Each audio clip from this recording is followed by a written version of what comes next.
Okay, let's talk about time scales and rulers. Pro Tools has uses a main time scale and a sub time scale.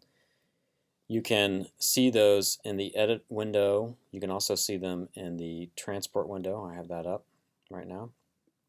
So we're seeing a counter here. We're seeing the main counter in both the edit window and the transport window. We can also see a sub counter, so it's just an additional reference. We can show that in the edit window here as well.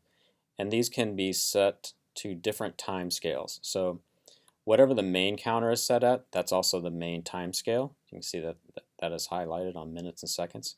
If I change this to bars and beats, then the bars and beats are highlighted there.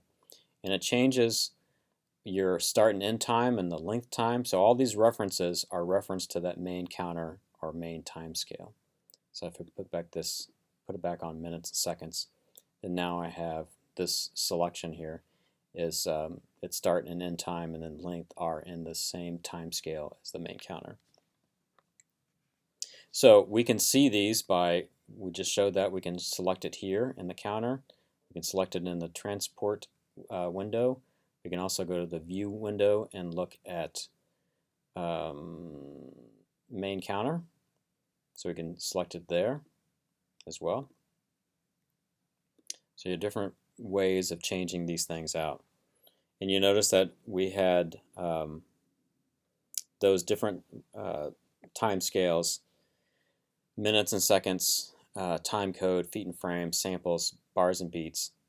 So you have those time scales to choose for when you're doing the counter. As we said before, the sub counter or a sub time scale is just an additional reference if you need that as well.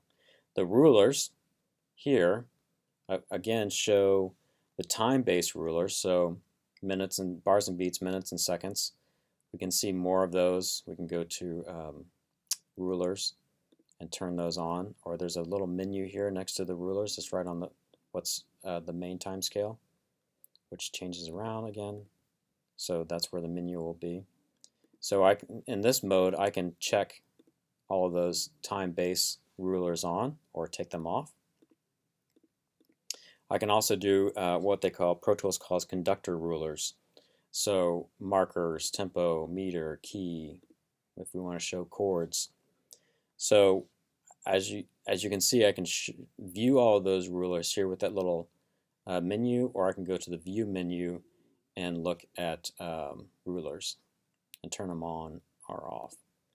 You can also use the modifier key, the option, to hide these that you don't want to see. Oops, I'm not holding my option and clicking on them.